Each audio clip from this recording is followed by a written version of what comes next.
So far with double integrals, what we've done is actually create double integrals and calculate them. We haven't defined them, and that's bad because in the next 3 days we're going to have a definition to actually work from. Remember what we did is we take slices. In general, the definition doesn't do whole slices. I am going to start from a slice, just so you can see what we're going to do. So I'm going to slice like this, and then what I'm going to do is slice again.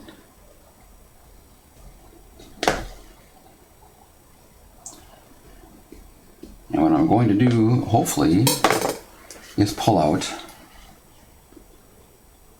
a little French fry.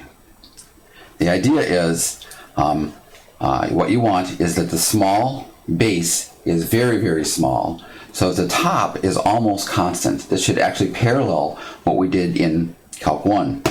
Now, the area of the base here is delta x, delta y, and you see how I actually did this, right? I held x constant, I held x constant, I held y constant, I held y constant. I made 2 chops and made a little French fry.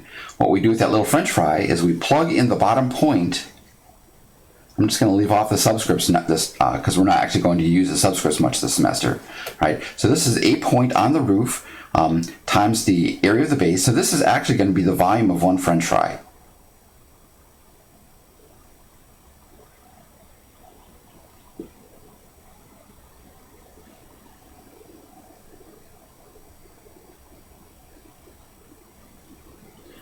And remembering that we're trying to actually find the volume of the whole thing, what I can do is stack up all the volumes of those French fries, and that'll give me the volume, ta-da, of 1 slice. And then I can add up all the volumes of the slices together, and what we'll have is an estimate, in terms of a potato, as the estimate of the volume of the whole potato. Now, it's only an estimate because on the whole base, even though it was tiny, I only picked 1 point. But if I make delta x smaller and delta y smaller, the top becomes flatter and flatter, and so the volume calculation becomes better and better.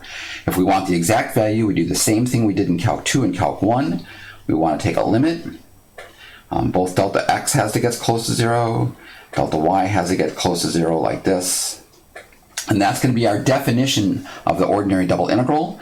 The notation you're going to see is a much newer s instead of a sum, a much newer s instead of a sum. The function, just as in Calc 1 and Calc 2, just remains the function. Old Greek d becomes much newer d. Old Greek d becomes much newer d. And what we have is the region. Remember, the region is what we smush to down here. Now, this is very good notation. It does depend on order dx dy.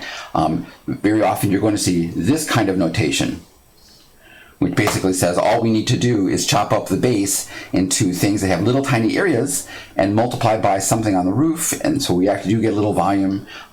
This is the definition, but you're sometimes going to see that notation. Let's look at this from a bird's eye view, just to see how we create this without actually looking at the whole solid. Yes, so what we do is we, from above,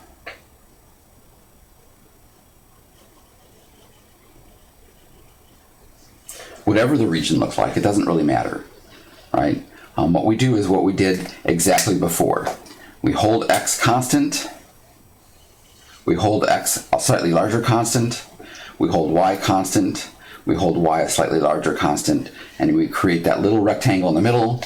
And then what we do is we take the area of that little rectangle, we multiply by the height of the roof. We know there's a roof there.